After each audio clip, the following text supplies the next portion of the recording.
So we've looked at a variety of approaches to sermon outlines, how to structure your message.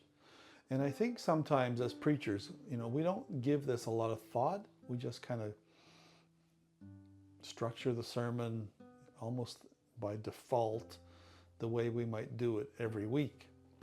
But I find that certain passages fit a certain structure better than others. Now here's the basic rule of thumb. If the passage is deductive, such as the Pauline letters, you're likely going to follow a deductive structure. If the passage is narrative or inductive, you're better off to follow a narrative structure with your sermon outline.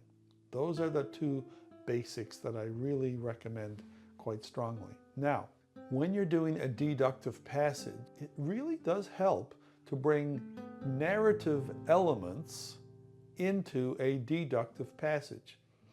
And so the question then becomes, well, how do you do that? Okay, bring narrative elements into Pauline letters by doing this.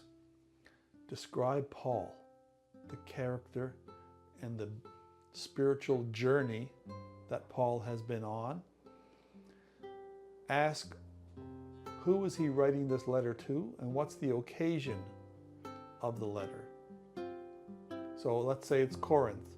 Well, now you can describe a bit of the culture of Corinth and Paul's experience in Corinth, which you can read about in the book of Acts. And so then the book of Acts gives you some narrative context for what Paul writes to the Corinthian churches. So that's a way to bring some narrative element to a deductive sermon.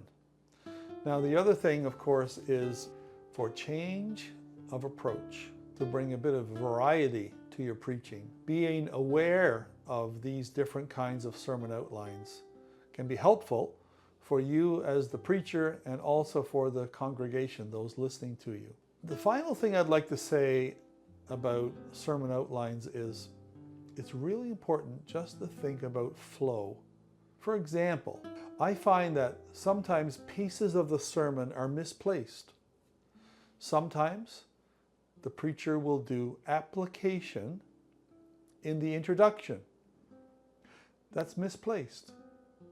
Sometimes they will make theological statements in the introduction. I would recommend that coming near the end, in the conclusion, or as a sub-point to a major point.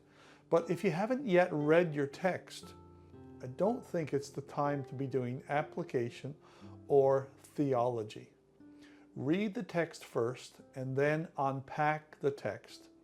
And as the text is unpacked, elements of application, elements of theological depth will become more appropriate. So sermon outlines, really think about what I want to do first, what I want to do second, where I want to place this, where this works better. And as we think about that, we can be a little bit more strategic and better communicators of the gospel. I'm Fred. Thanks for watching this Fred Talk.